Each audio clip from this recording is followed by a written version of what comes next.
हम सब लोग रामायण मूवी की टीजर ट्रेलर की वेट कर रहे हैं, लेकिन यहाँ पे मैं दो बड़ी अपडेट दूंगा। दो तीन बड़ी अपडेट्स हैं। पहले तो हम बात करेंगे ये मूवी कितना पोटेंशियल, इसका कितना पैसे कमा सकती है, क्योंकि अवतार के बराबर स्क्रीन्स इसको मिल रही हैं, जो कि बहुत बड़ी बात होती है। वर्ल्ड वाइड सारी डील सब कुछ हो चुकी है, उसके बारे में बात करेंगे। साथ में इसका ट्रेलर कब आने वाला उसके बारे में भी बात करेंगे। पहले ट्रेलर की बात कर लेते हैं। इस बार मार्च में जब नवमी आएगी, रामनवमी, उस दिन रिलीज किया जाएगा गेटवे ऑफ इंडिया पे। बहुत सारे लोग वहां पे आएंगे। इसको मदर ऑफ ऑल इवेंट कहा जा रहा है, जहाँ पे प्रधानमंत्री, गृह मंत्री और भी बहुत सारे लोग, बड़े बड़े सेलिब्रिटी, सब लोग यहाँ पे आने वाले हैं। मतलब रामायण की फुल कास्ट तो होगी, नमित मल्होत्रा होंगे, उसके साथ में और भी बहुत सारे लोग इसके अंदर होने वाले हैं। तो इसीलिए इसको मदर ऑफ ऑल इवेंट्स कहा जा रहा है, क्योंकि वाराणसी मूवी का जब इवेंट हुआ था तो वहाँ पे पीएम या होम मिनिस्टर नहीं गए थे, लेकिन यहाँ पे वो लोग भी जा रहे हैं और भी बड़े बड़े लोग आएंगे। तो यहाँ पे मुझे अभी बताने की जरूरत नहीं कि वहाँ पे क्या होगा। मूवी के कास्ट से तो हमको इंट्रोड्यूस कराया जाएगा, साथ में वहाँ पे टीजर भी दिखाया जाएगा। ये 110% कंफर्म है। और ये आप लोगों को भी डेफिनेटली पता होगा कि जब इतने सारे लोग आ रहे हैं तो वहाँ पे ये लोग डेफिनेटली कुछ ना कुछ दिखाएंगे। वहाँ पे टीजर ही इनिशियली दिखाया जाएगा। बाद में मुझे लगता है कि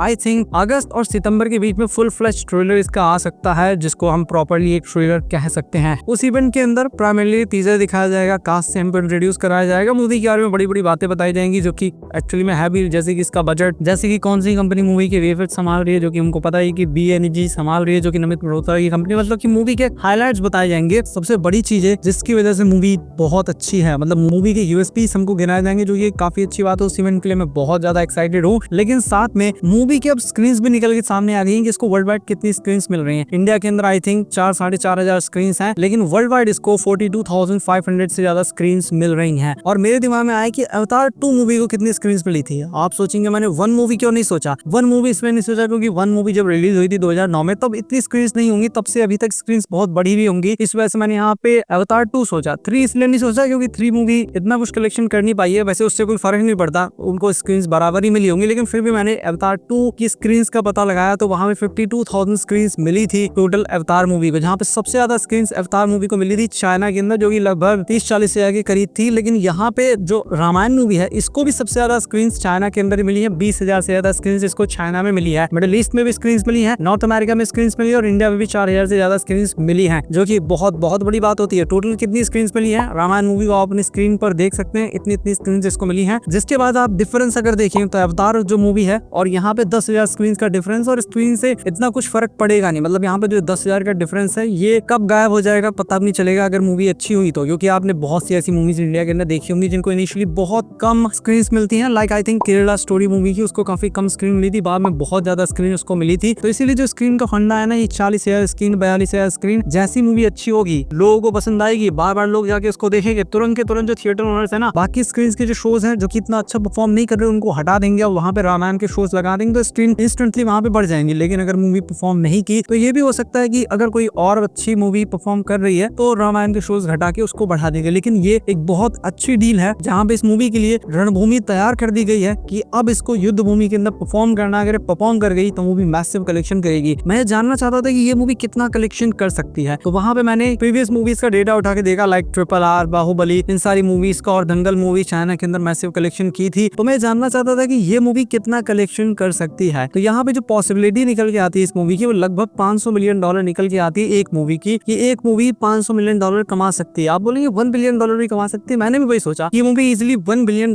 भी कमा सकती है, क्योंकि माइनक्राफ्ट जब कमा ले रही है, जब लीलो एंड स्टिच कमा ले रही है, तो इसका कमाना कौन सी बड़ी बात है। लेकिन यहाँ पे मेन पॉइंट आएगा मार्केटिंग में। अगर इस मूवी को वर्ल्ड वाइड रामायण की तरह मार्केट किया जाएगा तो मुझे लगता है कि लोग इतना अटेंशन इस मूवी को नहीं देंगे, क्योंकि फिर वो इस मूवी को एक रिलीजियस मूवी की तरह देखेंगे। लाइक एक मूवी आई थी डेविड, एनिमेटेड मूवी थी, जब मैंने उस मूवी को देखा नहीं था उससे पहले मैं भी उसको एक रिलीजियस मूवी समझ रहा था। मैं समझ रहा था कि आई थिंक इजराइल के कुछ धर्म की मूवी है, इस वजह से मैं उसको रिलीजियस मूवी समझ रहा था। तो मैं उस मूवी को देखा नहीं था, बाद में देखा तो पता लगा नहीं ये तो काफी अच्छी मूवी है। उसी के साथ में अगर जीसस क्राइस्ट के ऊपर कोई मूवी बने तो वो मूवी अगर दुनिया के अंदर ये कह के मार्केट किया जाएगा कि ये जीसस क्राइस्ट के ऊपर मूवी बनी है, तो उसकी जो ऑडियंस है लिमिटेड हो जाएगी। क्रिश्चियंस उस मूवी को देखने जाएंगे, बाकी दुनिया वाले उस मूवी को देखने नहीं जाएंगे। और चाइना के अंदर एक बहुत बड़ा नेगेटिव मार्केटिंग आप इसको कह सकते हैं कि अगर चाइना के अंदर किसी भी मूवी को रिलीजियस मूवी बना के बेचा जाएगा तो वहाँ पे लोग तो एथिस्ट हैं, जो कि अपने आप को ऑन पेपर कह देंगे वो 60% एथिस्ट है, किसी भगवान में नहीं मानते, तो इस वजह से वो लोग उसको देखने नहीं जाएंगे। चाइना के अंदर मेन पॉइंट ये हो सकता है कि वहाँ पे जैसे मंकी किंग बहुत चलता है, तो वहाँ पे इस मूवी के अंदर हनुमान जी हैं, इस वजह से वहाँ पे इसको एक फैंटेसी मूवी की तरह दिखाया जा सकता है, वहाँ पे मार्केट किया जा सकता है। लाइक एप्पल अलग अलग कंट्रीज के अंदर अपने फोन को अलग अलग तरीके से मार्केट करता है। लाइक कोरिया के अंदर वो लोग कभी भी फोन को इस तरीके से नहीं पकड़ते, बाकी दुनिया के अंदर इस तरीके से से पकड़ेंगे उसका एक कारण है, उंगली नहीं दिखाते ये छोटी सी कोरिया के अंदर,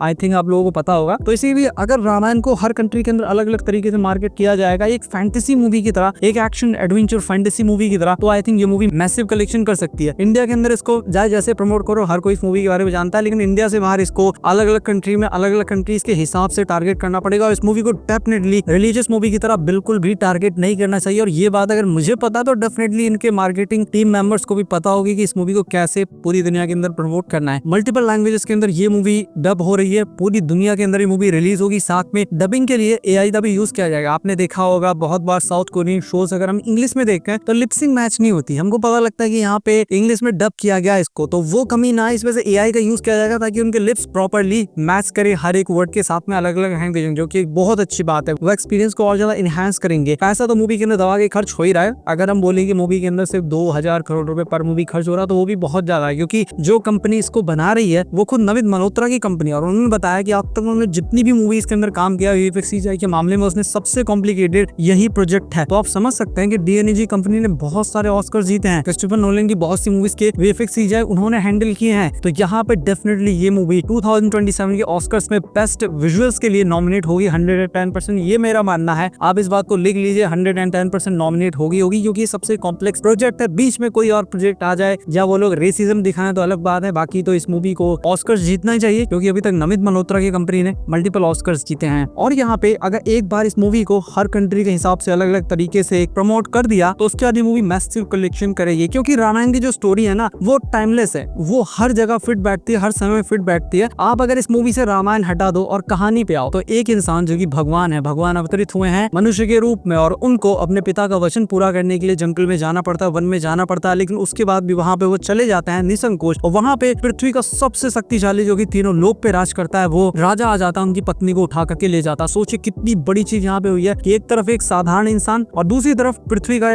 तीनों लोगों का सबसे शक्तिशाली इंसान या राक्षस या योद्धा उसको आप कह सकते हैं, उससे एक कॉमन मैन लड़ने वाला, वो भी सेना इकट्ठा करेंगे। कितनी बड़ी बात होगी। लॉर्ड ऑफ द रिंग्स की तरह हम इसको प्रमोट कर सकते हैं। मल्टीपल वेज है इस मूवी को प्रमोट करने के। असली चीज होती है इस मूवी को एक बार लोगों तक फैला देना, या लोग एक बार इस मूवी को देखने आ जाएं। उसके बाद जो धुरंधर के केस में हुआ था वर्ड ऑफ माउथ के थ्रू मैसिव सक्सेसफुल हुई, वैसे ये मूवी भी वर्ड ऑफ माउथ के थ्रू मैसिव सक्सेसफुल होगी। और यही सेम काम हुआ था अवतार 1 मूवी के टाइम पे। वो मूवी वर्ड ऑफ माउथ की वजह से इतनी ज्यादा पॉपुलर हुई थी क्योंकि लोगों ने जब थिएटर के अंदर जाके देखे इतनी कमाल की मूवी है और लोगों ने इससे पहले ऐसा कुछ देखा नहीं था, तो लोग बार बार देखने गए। आई थिंक 2009 के टाइम पे इतना तो सोशल मीडिया एक्टिव नहीं था कि लोग पागलों की तरह सैयारा मूवी की तरह देख के बस सोशल मीडिया रिएक्शन देखने पहुंच गए। तो इसीलिए मूवी के सक्सेसफुल होने के बहुत चांस है, लेकिन हमको ज्यादा ऑप्टिमिस्टिक नहीं होना चाहिए। 500 मिलियन आई थिंक इस मूवी के लिए सोच के रखना चाहिए। और अगर ये मूवी 1 बिलियन कमा ले तो कोई बहुत बड़ी बात होगी नहीं। मेन पॉइंट ये है कि लोगों तक कैसे इस मूवी को फैलाया जाएगा, वरना मैंने बहुत सी ऐसी मूवीज को कलेक्शन करते देखा जो मूवी उस लायक भी नहीं है फिर भी बहुत सारा कलेक्शन कर लेती है। लाइक द मार्वल की मूवी, वो भी इस लायक नहीं थी लेकिन हाइप की वजह से हो गया था। और यहाँ पे मैं नंबर्स पे नहीं जाऊंगा कि चाइना से कितना कलेक्शन कर सकती है, इंडिया से कितना कर सकती है, यहाँ से वहां से कुछ फर्क नहीं पड़ता कितना कर सकती है। मूवी 42,000 से ज्यादा स्क्रीन इसको मिली है। अब एक ही काम करना है, मूवी को ढंग से प्रमोट करना। अगर मूवी ढंग से प्रमोट हो गई तो मूवी मैसिव सक्सेसफुल होगी, मैसिव पैसा कमाएगी। और एक और चीज देखी गई है कि अगर पार्ट 1 लोगों को बहुत ज्यादा पसंद आया, लाइक थिएटर में लोग देखने गए, उसके बाद लोगों ने OTT पे भी उसको बहुत ज्यादा परफॉर्म किया, तो जो अगला पार्ट होगा ना वो उससे बहुत ज्यादा कलेक्शन करेगा। इसका एग्जांपल है KGF, इसका एग्जांपल है पुष्पा, इसका एग्जांपल है बाहुबली। तो इसीलिए पॉसिबिलिटी मल्टीपल है। अब सब कुछ टिका है इस मूवी के टीजर ट्रेलर पे जो भी आने वाला है मार्च में। उसको देख के मैं बता सकता हूँ ये मूवी कितना कलेक्शन कर सकती है। और मतलब इंडिया का तो कंफर्म बता सकता हूँ इंडिया में कितना कलेक्शन कर सकती है खाली उसी टीजर या ट्रेलर को देख करके। बाकी वर्ल्ड वाइड पता लगेगा तब जब हमारे सामने ये आएगा कि आखिर इस मूवी को किस तरीके से प्रमोट किया जा रहा है हर एक कंट्री के अंदर, क्योंकि हर कंट्री अलग है, वहाँ पे अलग रिलीजन के लोग रहते हैं। चाइना के अंदर एथिस्ट लोग रहते हैं, तो देखने वाली बात होगी कि इसको किस तरीके से प्रमोट करते हैं। लेकिन आई थिंक अगर मैं इतना दिमाग लगा पा रहा हूँ तो ये लोग 110% हमसे बहुत ज्यादा समझदार हैं। ये लोग भी बहुत कुछ सोच के रखे होंगे। इसी के साथ में आप कितना एक्साइटेड है इस मूवी के ट्रेलर के लिए जरूर बताइएगा। मैं मिलता हूँ आपसे अपनी नेक्स्ट वीडियो में।